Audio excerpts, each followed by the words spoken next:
वकील साहब, आज ग्रामीणों के द्वारा जो एसडीएम साहब को ज्ञापन दिया, एसडीएम साहब द्वारा आपको क्या आश्वासन मिला? हमें फिलहाल तो न तो कोई उम्मीद है आश्वासन की जी क्योंकि ये बाईतू के प्रशासन की मानो नाकामी है। जी नाकामी की बदौलत हमें 10-11 महीनों से ये झेलना पड़ रहा है। जी हमारी खुद की खातिरदारी भूमि ही वो भी सुरक्षित नहीं है। उस भूमि पे भी हम सुरक्षित नहीं है तो कहाँ सुरक्षित हो? जी कि इस आज़ाद हिंदुस्तान के अंदर हमारी जो खातिरदारी भूमि है, पैतृक भूमि है, जी। उस पर भी जोर जबरदस्ती से प्रशासन अपने हट धर्मिता से बेदखल करके बूढ़े बुजुर्गों को जो 60-70 साल 80 साल के जी 10-15 लोगों को गिरफ्तार करके जबरदस्ती निर्माण कर जी जी ये तो मेरा तो मानना है कि इस बाईतू के नज़दीक आसपास में ऐसा कभी हुआ ही नहीं है कि ज़बरदस्ती किसी को गिरफ्तार करके निर्माण करें। जी ये बाईतू प्रशासन मानो नाकामी है। जी। हमारा आपकी मुख्य मांग क्या है?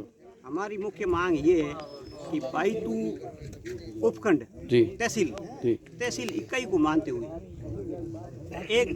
एक जो हमारा गांव भोजस्थ है जी। उसकी डीएलसी रेट है 27-28 हज़ार प्रति बीघा।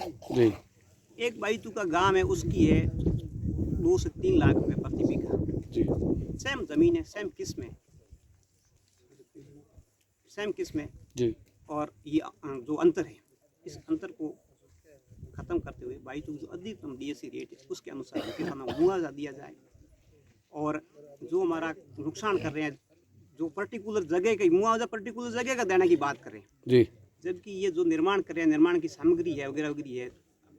कल का प्रशासन ने कम से 250-300 की जवान थे, गाड़ियाँ घोड़ा थी वगैरह, हमारे खेत भी ऐसी तैसी करती, खेत की ऊर्जा जो क्षमता थी वो खत्म कर दी, उसका मुआवजा कौन देगा?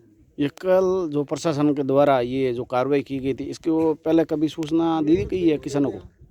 हमने ये कम से कम 8-10 महीनों से गुमराह कर रहे हैं जी कि हम कंपनी के जो प्रतिनिधि आएंगे उनसे बात करवाएं और यहाँ कंपनी के गुर्गे जो 1-2 गुर्गे वो यहाँ घूमते हैं, आते हैं कि भूराराम जी को फ़ोन करते हैं, भूर जी आओगे आप बात बात करने के लिए उसको कुछ नहीं उनके पास, जी सिर्फ झूठा आश्वासन देते हैं कि हम बात करते कुछ नहीं किया 7-8 महीने बाद जी आए 2-3 बार आगे भी प्रशासन लेके आए और इस प्रकार का डरा धमका के गए और कल आते ही ये इनको गिरफ्तार किया 8-10 लोगों को और जाके ये निर्माण कार्य शुरू कर दिया। जी।